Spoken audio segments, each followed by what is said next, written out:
In today's video, I'm going to teach you how to get dark mode in Basecamp.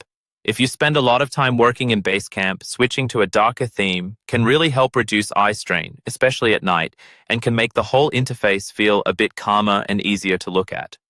Let's walk through the process step by step, and you can follow along in your own Basecamp window as you listen. First, look to the very top right corner of your Basecamp interface. You should see your avatar there. This might be your profile picture if you've uploaded one, or just a colored circle with your initials inside it. Go ahead and click on that avatar.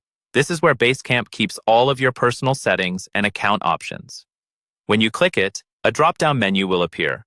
From this menu, you're looking for the option labeled Preferences. This is the section where you can customize how Basecamp behaves and looks for your account. Click on Preferences to open that page. Once you're in the Preferences area, you'll see a sidebar or a list of different sections you can configure. Take a moment to scan for the section called Appearance.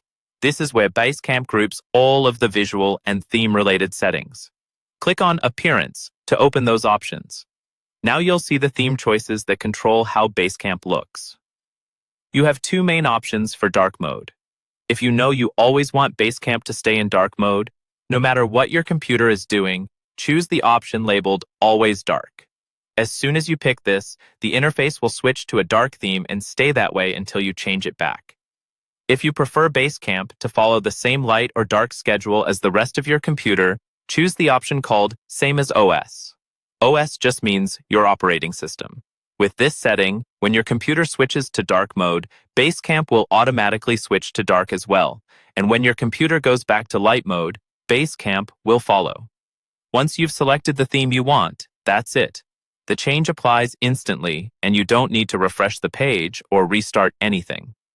Take a moment to click around and make sure the contrast and brightness feel comfortable for your eyes.